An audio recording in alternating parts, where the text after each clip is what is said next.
Hello guys, तो स्वागत है जी आपका एक वीडियो में। तो भाई आज अपना बैठ के बात करते हैं। बड़े दिन हो गए मैंने कोई बात करी नहीं, कोई आपको जैसे कि यार मैंने सोचा कि ये वीडियो ज़रूरी है बनाना। बहुत दिन से मैं सोच रहा हूँ, पर ऐसी वीडियो बनाने के लिए ना तसल्ली से बैठना पड़ता है ना। कुछ आजकल अपना जैसे भाई काम पे रहते हैं ज़्यादा, तो दूसरा थोड़ा घूमना फिरना हो रहा है ना। तो मैं 15-20 दिन से सोच रहा हूँ कि ऐसे बैठ के तसल्ली से वीडियो बनाऊँगा। आज मैं थोड़ा सा फ्री हूँ, तो रेस्टोरेंट की क्लोजिंग हो चुकी है, सब चले गए, तो मैंने सोचा चलो 15 मिनट बैठते हैं, फिर घर जाके तो सोना ही है ना। तो भाई आज मैं बात करूँगा आपसे कनाडा के बारे में। तो मैंने हमेशा शुरू से आपको मैं 2 साल से यही बोल रहा हूँ, आ जाओ कनाडा, आ जाओ बढ़िया है, मस्त है, ये है वो है। भाई है ठीक है, सब कुछ बढ़िया है कनाडा में। मैं कभी भी मैं इस कंट्री के बारे में बुरा नहीं बोलता, क्योंकि यार यहाँ बहुत से लोगों ने अपनी लाइफ बनाई है आके, बहुत से सपने पूरे कर रहे हैं लोग, है ना। तो हमने भी किए हैं भाई, है ना। तो पर मैं आपको ना एक छोटी सी बात बताना चाहूँगा। आज की समस्या कहाँ आ रही है आजकल, है ना। आजकल कनाडा में समस्या आ रही है, और क्यों आ रही है, और कैसे उस समस्या से बचा जा सकता है, ठीक है। तो भाई उसमें ऐसे है कि आजकल ना जैसे इतने ज़्यादा वीज़े लगे हैं कनाडा के पिछले 2 साल से ना, 2021 से लेके अब तक, मतलब बहुत ज़्यादा चेंजेस आया है कनाडा में, है ना। तो वो मैं आपको बताता हूँ कि क्या चेंजेस आया।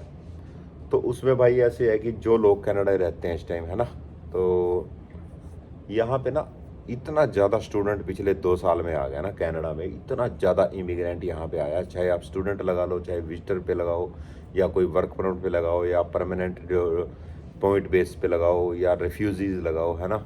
रेफ्यूजी आते हैं जो, तो भाई इतने ज़्यादा इंडिया से तो आ ही रहे हैं, है ना। तो साथ में यूक्रेन से भी यहाँ पे बहुत लोग आए हैं, सीरिया से बहुत लोग आए हैं यहाँ पे, है ना। क्योंकि कनाडा गवर्नमेंट भाई जो वेलकम करती है इमिग्रेंट्स का, आओ, है ना भाई, जो रेफ्यूजीज़ का ज़्यादातर। तो यार इस चक्कर में ना, मतलब यहाँ पे इतना ज़्यादा लोग आ गए कि बहुत मुश्किल हो रहा है इस वजह से, है ना। और मेन जो सिटी है ना यहाँ पे, मेन जो सिटी है ना, वहीं पे ज़्यादा लोग आते हैं, ठीक है। क्योंकि आप देखो जो वैनकूवर सरी है हमारे इधर ब्रिटिश कोलंबिया में, तो ये मेन सिटी है यहाँ के। वैनकूवर लाइक आप लगाओ कि जैसे दिल्ली, है ना, एक बड़ा शहर है, तो सरी भी एक बहुत बड़ा शहर हो गया अब, है ना। से स्टूडेंट इतना ज़्यादा आ चुका है ना कि 8-8 9 9 महीने से ना बच्चे खाली बैठे हैं जिनको काम नहीं मिल रहा। तो फ़र्क क्या आ गया कनाडा में, आपको मैं बताता हूँ। अभी अभी ये 5-6 साल में, 2017-18 के आसपास, कोविड से पहले, है ना। तो मैं आपको बताऊं कि यहाँ पे ऐसे था कि हर एक रेस्टोरेंट के बाहर, हर एक गैस स्टेशन के या ग्रोसरी स्टोर के बाहर लिखा है, हम देखते रहते थे कि भाई हेल्प वांटेड। कोई ना कोई हम बात करते सुनते थे रेस्टोरेंट्स में और ओनर्स को कि यार मेरे को सर्वर चाहिए लड़की, मेरे को किचन में कुक चाहिए, या मेरे को डिशवॉशर के लिए बंदा चाहिए, या मेरे को मैनेजर चाहिए, है ना, या सुपरवाइज़र की वैकेंसी होती थी। तो मतलब बहुत ज़्यादा आपको मैं बताऊं कि काम था उस टाइम। क्योंकि कनाडा का ये जो सिस्टम था ना, इनका कोटा था बंदे बुलाने का। भाई साल में इन्होंने 1 लाख बंदे को या 50,000 बंदे को इन्होंने बुला के पक्का करना है ना। तो उसके बाद 2020 के बाद ना 3-4 रीज़न हुए इस बात के, ठीक है। एक तो कोविड में ना यहाँ पे लोगों के पास ना पैसा जुड़ गया, लोगों ने, मतलब सरकार ने हेल्प करी यार, 40-40 हज़ार डॉलर बिजनेसमैन को और 2-2 हज़ार डॉलर सबको दिया, है ना। एक एक घर में यार 8-8 10-10 हज़ार डॉलर महीने के आए उस टाइम पे। तो लोगों के पास पैसा इकट्ठा हो गया उस टाइम, खर्चे थे ही नहीं उस टाइम, है ना। सब कुछ के लोगों का माफ था। तो भाई लोगों ने ना घर खरीदने स्टार्ट कर दिए थे उस टाइम। जैसे 40-50 हज़ार डाउन पेमेंट दी, घर ले लिया, ये ले लिया, तो भाई घरों के प्राइजेस बहुत ज़्यादा बढ़ गए थे, है ना। तो और स्टूडेंट भी इस टाइम बहुत आ रहे थे, बहुत वीज़े लगने स्टार्ट हो गए थे। क्योंकि सरकार को ये था कि जो हमारा कोविड में नुकसान हुआ है ना, जो हमारी जितना भी ये हम इंटरनेशनल स्टूडेंट से पूरा या दूसरे लोगों से पूरा करें इसको। तो ये जो आपको ना स्टडी वीज़ा देते हैं, तो इन पे कहीं भी ये आपसे कोई प्रॉमिस नहीं करते कि कहीं नहीं होता कोई ऐसा कि भाई इन्होंने आपको परमानेंट रेजिडेंस देनी है यहाँ पे, है ना। अगर यहाँ पे आजकल स्टूडेंट रैलियाँ भी कर रहे हैं, जैसे कि विनीपेग में या कहीं, जो पीएनपी बंद होगी प्रोग्राम, बहुत से प्रोग्राम ऐसे हैं जो सरकार ने बंद कर दिया। पीआर स्टूडेंट्स के लिए बहुत मुश्किल हो रहा है लेना, है ना। तो यार अब ये लोग मतलब इनकी गवर्नमेंट ये सरकार इमोशनल नहीं होती हमारे इंडिया की तरह, भाई चलो यार बेचारे परेशान हो रहे हैं, चल ये कर दो, ऐसा नहीं, ये अपने सिस्टम से बाहर जा ही नहीं सकते, है ना। दूसरा क्या है कि ये मतलब इनकी ना सोच ये थी कि भाई बच्चे आ रहे हैं, जैसे 10,000 बंदा आ रहा है यहाँ पे, है ना, सपोज करो, ठीक है, तो हर एक बंदा फीस दे के आ रहा है इंडिया से, 15-15, 20-20 लाख रुपए दे के आ रहा है। अब देख लो कितना पैसा गवर्नमेंट के पास, यहाँ कनाडा में कितना पैसा आ रहा है कनाडा में, है ना। तो इनको पता है कि यार अगर ज़्यादा आएंगे यहाँ पे सेटल नहीं हो पाएंगे तो ये वापस जाएंगे, पैसे तो खर्च दिए, तो इनको उस चीज़ से कोई लेना देना नहीं कि कोई यहाँ रुके या ना रुके, अपने कंट्री जाए, क्योंकि इनकी नज़र में ये सब स्टूडेंट आ रहे हैं पढ़ने के लिए। इनको ये नहीं है कि हमने इनको पक्का देना है, इनके साथ कोई प्रॉमिस कर लिया कि ये पीआर, हाँ वो ठीक है, यहाँ के थोड़े बहुत रूल हैं उनका फ़ायदा उठा के करके बच्चे पक्के हो जाते हैं, हम भी ऐसे ही हुए, है ना। तो पर भाई इस टाइम ना बहुत हार्ड कर दिया इन्होंने, ब्रिटिश कोलंबिया में बहुत मुश्किल कर दिया, जहाँ पे हम हैं यहाँ पे पीआर लेना बहुत मुश्किल हो गया अभी, है ना। तो स्टूडेंट्स के लिए तो बहुत हार्ड है पीआर लेना, है ना। तो सारे कनाडा में ऐसे ही है, पहले थोड़ा सा कनाडा की, जैसे कि अल्बर्टा हो गया, है ना, तो अल्बर्टा में और नोवा स्कोशिया साइड, है ना, उधर थोड़ा से प्रोग्राम, सस्केचुअन में थोड़े प्रोग्राम थे पीआर के लिए बच्चों के, भाई 4-5 महीने काम करने के बाद पीएनपी, एसएनपी या जो भी उनके प्रोग्राम थे वो लगा के बच्चे पीआर हो रहे थे, है ना। पर अब यार उन्होंने वहाँ पे भी बंद कर दिया, अब अल्बर्टा में इन्होंने पॉज कर दिया प्रोग्राम, है ना, कि किसी को भी पीएनपी नहीं मिलेगी, कोई फाइल नहीं लग रही अभी। जो रेस्टोरेंट बिजनेस ओनर थे, है ना, उनको भी अगर किसी के लिए नॉमिनेशन करनी है, कुछ करना है, तो यार उनको भी बहुत सी मतलब बहुत पेपर वर्क करना पड़ेगा, 1 साल पुरानी कंपनी होनी चाहिए, टर्नओवर इतना होना चाहिए, ये होना चाहिए, भाई 100 पंगे इन्होंने डाले हैं, है ना। इनडायरेक्टली ये बोल रहे हैं भाई हमारे पास बंदे बहुत आ गए, भाई अब ना हो आप, ये बोल रहे हैं, ठीक है। तो भाई अब मैं ना ये बात बता रहा हूँ कि क्योंकि 6 मंथ पहले कुछ और माहौल था, आपको मैं बता देता हूँ। मैं आपको बोलता था आ जाओ कनेडा, ये वो स्ट्रगल करो, ठीक है यार, नोट कनेडा बैड नहीं है ना, बट इस टाइम कुछ टाइम के लिए आप लोगों को रुकने की ज़रूरत है। जो स्टूडेंट है ना, स्टूडेंटों को इस टाइम बहुत दिक्कत आ रही है यहाँ पे, आपको मैं बता देता हूँ। इस टाइम काम नहीं है यहाँ पे, ठीक है, बिल्कुल काम नहीं मिलेगा स्टूडेंट को, तो मिलेगा ही नहीं, है ना। कोई वर्क परमिट पे इंडिया से आ रहा है डायरेक्ट काम लेके, एक अलग चीज़ है, कोई पीआर बेस पे आ रहा है वो भी अलग चीज़ है ना। तो पर जो स्टूडेंट आ रहा है ना भाई, स्टूडेंट को बहुत मुश्किल से काम मिल रहा है आजकल, ठीक है। आपको मैं बता देता हूँ कि 1-1 साल से बच्चे, 8-8 महीने से बच्चे खाली बैठे हैं, उनके पास काम नहीं है, ठीक है। और कंपटीशन इतना ज़्यादा हो चुका है यहाँ पे कि एक रेस्टोरेंट में छोटी सी सर्वर की नौकरी के लिए भी ना, अगर बाई चांस मैं आज बाहर लिख के लगा देता हूँ ना कि सर्वर चाहिए वांटेड, मैं बाहर लिख के लगाऊँ, तो अभी मैं आपको बता रहा हूँ मेरे पास कम से कम 50 बच्चे आ जाएंगे रिज्यूमे लेके, है ना। और रोज़ मेरे पास 2 से 4 बच्चे डेली आ रहे हैं रिज्यूमे लेके, सरी तक के बच्चे 100 किलोमीटर यहाँ से मेरे पास आ रहे हैं। मैं उनको पूछता हूँ भाई कैसे मैनेज करोगे, इतनी दूर आना, कर रहे नहीं सर हम कर लेंगे भाई, पर हमारे पास यार स्टाफ इनफ है अभी, है ना, तो हम हायर कर ही नहीं सकते। तो भाई ये चक्कर है, आपको मैं बताऊं कि इस टाइम काम की बड़ी दिक्कत आ रही है रोज़ मेरे को पर्सनली, क्योंकि जैसे भाई यूट्यूब चैनल भी है और वैसे 10-12 साल से रहते हैं तो जानकारियाँ भी बहुत बढ़ रही है ना। तो डेली किसी न किसी का फ़ोन आता है कि यार वो बच्चा आया इंडिया से, या वो गुड़िया इंडिया से आई है, या वो वहाँ से आए हैं, है ना, इनको काम नहीं मिल रहा, 4 महीने हो गए यार। अब बताओ, आज से 2-4 साल पहले किसी को काम चाहिए था, हम 2 मिनट में ऐसे काम पे भेज देते थे, चल जा भाई लग जा, है ना। और अब काम तो है नहीं, है ना, मिल जाता है पर यार बहुत ज़्यादा, जैसे पहले नए लोग आते थे ना, हम स्टूडेंट आते थे 2-4 साल पहले, तो ठीक है यार, किसी को 15 दिन में नहीं, 20 दिन में, 20 दिन में नहीं, 1.5 महीने में, 2 महीने में, मतलब 2-2.5 महीने में काम मिल ही जाता था। पर अब ये 2-2.5 महीने से ना भाई 8 से 9 महीने हो गया, और जो बच्चा 9 महीने तक काम नहीं करता ना यहाँ पे, तो सीधा सीधा लगा लो कि भाई कम से कम उसका 8-10 लाख रुपया इंडिया का, उसका सिर्फ उस रहने खाने पीने के लिए उसको चाहिए कम से कम 8-10 लाख रुपया, ठीक है। तो जो बच्चे आना चाहते हैं और जो पेरेंट्स अपने बच्चों को भेजना चाहते हैं अब भी, है ना, मैं ये नहीं कहता कि भाई गलत है, बेकार है, ठीक है, जो जेन्युइन स्टूडेंट है, जो बच्चा आ रहा है ना, ठीक है, आप 20 लाख रुपये लगा रहे हो यहाँ आने पे, पर भाई साथ में कम से कम 15 लाख बैकअप भी लेके आओ। आप ये ना मान के चलो कि 20 लाख रुपये आपने कर लिए और आप कनेडा जा रहे हो तो बढ़िया रहोगे। 20 लाख रुपए तो आप वहाँ फीस दे दिया आपने, एयर टिकट खरीद ली, शॉपिंग कर ली, आइलेट्स कर ली, उसमें आपने खर्च दिया। पर भाई कम से कम कनाडा में सर्वाइव करने के लिए ना इस टाइम कम से कम 15 लाख रुपए आपको साथ लाने पड़ेंगे। 20 से 25 हज़ार डॉलर तो कम से कम 20 हज़ार डॉलर तो आपको लेके आना पड़ेगा अपने अकाउंट में, ठीक है। क्योंकि अगर आपको 1 साल तक 1.5 साल तक भी काम नहीं मिला ना यहाँ पे, तो कम से कम आप भाई रोटी तो खा सकते हो, शेयर अकोमोडेशन में रह के अपनी पढ़ाई प्रॉपर कर सकते हो, ठीक है। तो अब अपना खर्चा मान के चलो 40 लाख रुपए। जिस बच्चे के पास इजीली 20 लाख रुपए अपना खर्चा मतलब यहाँ आने तक का, और 15 से 20 लाख रुपए यहाँ आने के बाद उसको ये है कि मेरे को 1.5 साल काम नहीं भी मिला। जैसे इंडिया में बच्चे पढ़ने जाते हैं कॉलेजों में, जैसे गाँव से कोई देहरादून जा रहा है, कोई दिल्ली जा रहा है, कोई नोएडा जा रहा है, कोई कहीं जा रहा है स्टडी करने, तो वो वहाँ पे रूम लेके पढ़ते हैं, वो जॉब नहीं करते, इंडिया से खर्च आता है उनका। अब जो भी कोई आएगा तो ऐसे आओ भाई, ये सोच के रहो कि मैं काम करूँगा। हाँ, आपको काम मिल जाए, जो मिल रही है आप कर रहे हो, वो एक लक है आपका, ठीक है। बट ये सोच के हो कि 1 साल तक आपने ये सोच के हो कि 1 साल तक हमने कुछ नहीं मिलेगा, हमें 1 साल तक हमें बेला ही रहना है वहाँ पे, और पढ़ना है, पढ़ाई करनी है, और थोड़ा बहुत घूमना है। हाँ, अगर आपको थोड़ा बहुत कहीं पार्ट टाइम मिल रहा है, कुछ मिल रहा है, तो वो आपकी किस्मत है भाई, ठीक है। तो ये सोच के इस टाइम इंडिया से आओ, ये सोच के बिल्कुल ना हो गई जाएंगे फलाना बंदा है वो काम लगा देगा। भाई अब जो बंदे 15-15 साल से भी रह रहे हैं ना यहाँ पे, वो भी अपने बंदे की जॉब नहीं लगवा पा रहे कहीं पे, ठीक है। क्योंकि हमारे साथ हो रहा है ऐसा। पहले हम 15-15 बंदे 2-3 साल पहले अगर 10 बंदे भी इंडिया से आए ना, तो हम खुद 10 बंदों को कहीं ना कहीं पे लगवा देते थे काम पे। पर इस टाइम मतलब पोजीशन ऐसी है कि भाई हम एक बंदे को भी एडजस्ट नहीं करवा सकते कहीं पे। क्योंकि पहले होता क्या था, स्टूडेंट कम थे, काम बहुत थे। जैसे कोई स्टूडेंट किसी रेस्टोरेंट में लगा या किसी वेयर हाउस में लगा, तो उसने थोड़े दिन काम करना, उसको कहीं और अच्छा काम मिल जाना, उसने वो काम छोड़ देना, वो पोस्ट खाली होगी जैसे एक जगह, तो वहाँ पे कोई और लग गया आके, ऐसे मतलब चलता रहता था।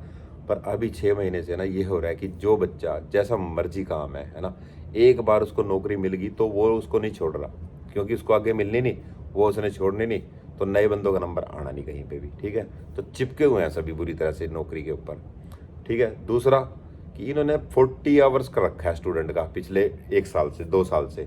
पहले स्टूडेंट 20 आवर जॉब करता था, तो 20 आवर्स थे अलाउड जॉब के, अभी 40 घंटे करता है स्टूडेंट, है ना।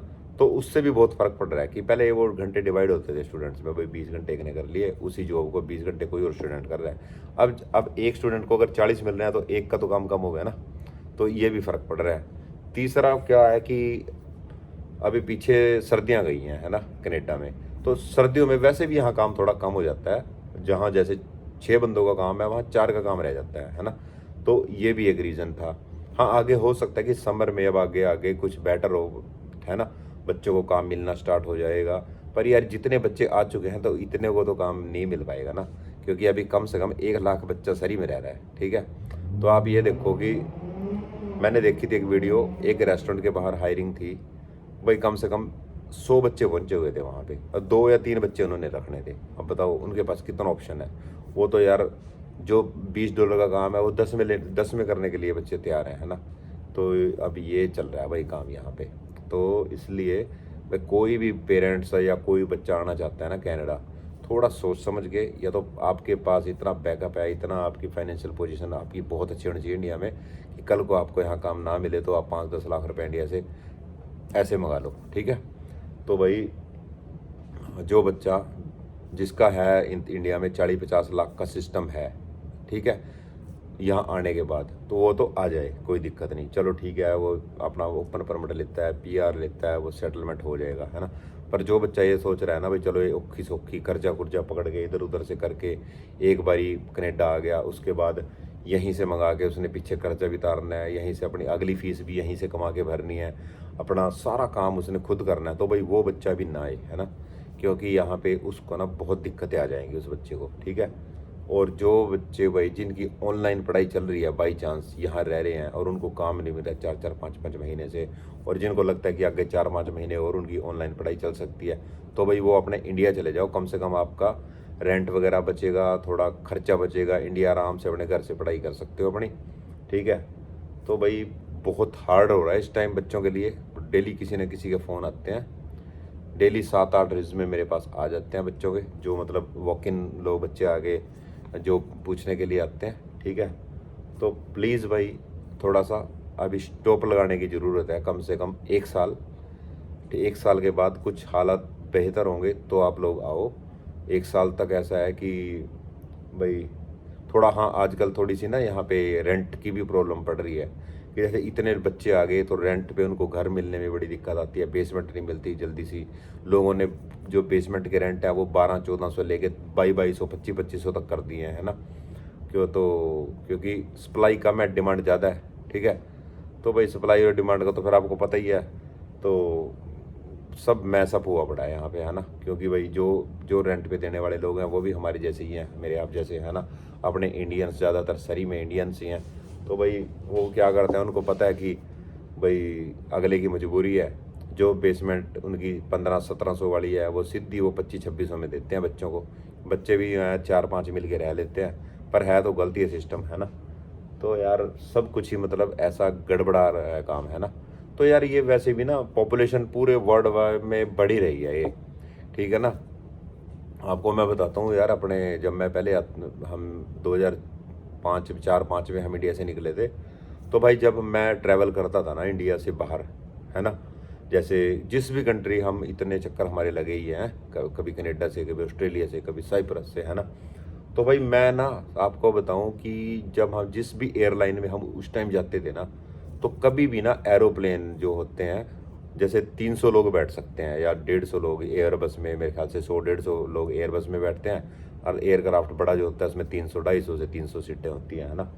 तो भाई मैंने ना जब भी मैं कभी गया, आज से 5-6 साल पहले की बात कर रहा हूँ मैं, तो एरोप्लेन कभी पूरे फुल बुक नहीं होते थे। क्योंकि मेरे याद है जो पीछे टेल वाली साइड है ना, कई बारी मैं 4-4 सीटों पे अकेला लेट लेट के मैंने ट्रैवल किया हुआ है ना। पर इस टाइम भाई, इस टाइम आप किसी भी कंट्री के प्लेन पकड़ लो, किसी का भी, है ना, में बैठ जाओ किसी भी एयरलाइन में, तो आपको एक सिंगल सीट भी खाली नहीं मिलेगी भाई प्लेन में, ठीक है। क्योंकि भाई पॉपुलेशन पूरे वर्ल्ड वाइड इतनी ज़्यादा बढ़ रही है, इतना ज़्यादा सिस्टम चल रहा है कि ये समस्याएं अब आ रही हैं। जैसे हमारे इंडिया में पॉपुलेशन बढ़ रही है ना, तो यार इन कंट्रियों में भी पॉपुलेशन बढ़ रही है, ठीक है ना। आज पहले क्या था, आज से 10 साल पहले गांव में से, पूरे गांव में से 2 या 4 बच्चे स्टूडेंट बेस पे आते थे, है ना। किसी को आइलेट्स का भी नहीं पता था। अब यार गांव में ना जैसे ही बच्चा +2 करता है वो आइलेट्स करने लगता है, ठीक है। और एक एक गांव में से 100-100 150-150 बंदा इस टाइम आ चुका है, हरियाणा में से, ठीक है। तो आप अंदाज़ा लगाओ कि ये कंट्री ना 4-5 करोड़ पॉपुलेशन है इस देश की, ठीक है। ये जितने भी ऑस्ट्रेलिया, कनाडा, न्यूजीलैंड, है ना, इनकी 4-4.5 करोड़ पॉपुलेशन इसकी है। तो आप उसमें बताओ 4-4.5 करोड़ की पॉपुलेशन, इतना बड़ा देश है, और उसमें अगर 20-30 लाख बाहर से बंदे आते हैं, तो यार यहाँ तो क्राइसिस आने ही है काम के, या कहाँ काम मिलेगा, है ना। तो वो चीज़ है, इसलिए भाई मैं सबसे यही बोल रहा हूँ कि साल 2 साल रुको, अभी देखो। अगर हाँ आपको पता लगता है, आजकल सोशल मीडिया का ज़माना है, यूट्यूब पे इतनी वीडियो लोग डालते हैं, आपको साल 6 महीने में अपने आप पता लग जाएगा भाई, हाँ अब ठीक है, अब काम भी इजी मिल रहा है, अब पीआर भी इजी होगी। क्योंकि कनाडा ने भाई पीआर बहुत हार्ड कर दिया है, अब पीआर भी नहीं मिलेगी। अगर 1 लाख बच्चा आ रहा है तो मैं आपको बोलता हूँ कि 50,000 बच्चा वापस जाएगा यहाँ से, ठीक है। तो ये सोच समझ के आना अब, और बिल्कुल ना भी पंगा लो, 1 साल तो रुको कम से कम। 1 साल के बाद आप फिर देखना, अगर हालात अच्छे हुए तो आओ, नहीं तो नहीं सही। बाकी मैं वीडियो 6 मंथ के बाद मैं दोबारा ऐसी वीडियो बनाऊंगा। तो 6 मंथ के बाद मैं दोबारा से ऐसी वीडियो बनाऊंगा, और मैं आपको बताऊंगा भाई कितना चेंज हुआ, आप आ सकते हो या नहीं आ सकते हो, है ना। इस टाइम मैं आपको ये नहीं बोल रहा कि ना हो, है ना।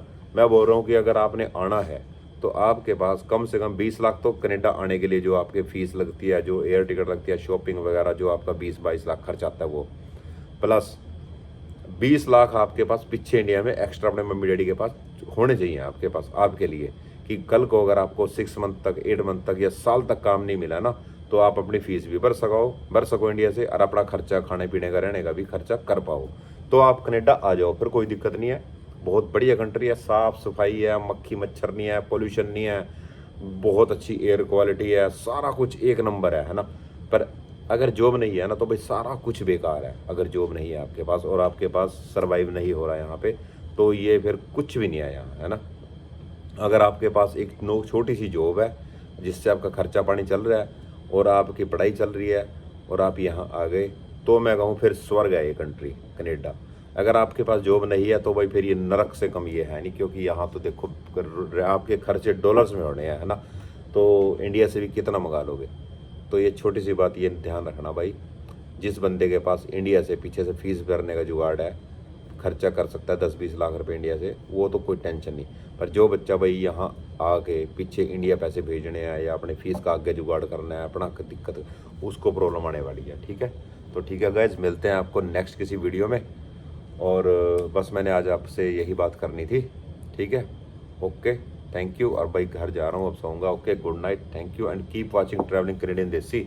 अगर भाई वीडियो अच्छी लगी हो तो भाई लाइक कमेंट कर दिया करो, और किसी ने कुछ पूछना तो कमेंट में पूछ सकता है। और बाकी फिर भी अगर कोई आ रहा है किसी की फाइल लगाने या किसी ने आना ही है तो भाई सरी तो बिल्कुल ना आए, सरी वैनकूवर बिल्कुल ना हो, उधर ब्रैम्पटन में। ठीक है, जो ओंटारियो में जाओ, पर छोटे सिटी में जाओ वहाँ पे, है ना। तो ये सोच समझ गया हो कि आरे गाँव, सरी तो बिल्कुल ना हो, सरी ना हो, ब्रैम्पटन ना हो, वैनकूवर भी ना हो। ठीक है, टोरंटो के आसपास कहीं ना हो। ठीक है, और बहुत बड़ा है कनाडा, वहाँ हो यार, वहाँ फिर भी आपको काम मिलेगा, जल्दी मिलेगा, अकोमोडेशन भी सस्ती मिलेगी। ठीक है गाइस, बाकी कॉलेज आपको पता है कि छोटे सिटी में बड़ी मुश्किल से मिलते हैं, पर वो भाई आप अपने एजेंट से बात करके भाई हमें इस सिटी में जाना है, इसमें जाना है, अगर आते हो तो आओ, नहीं तो भाई इन सिटी को तो बिल्कुल अवॉइड करो। मैं कहता हूँ चाहे आपके पास बैकअप भी है 20 लाख, वैनकूवर सरी में तो फिर भी ना हो आप। ठीक है, क्योंकि वहाँ पे पहले ही इतना स्टूडेंट है, आप आओगे तो आपके हैरान हो जाओगे भाई, यहाँ नहीं काम मिलेगा। ठीक है, ओके जी, थैंक यू।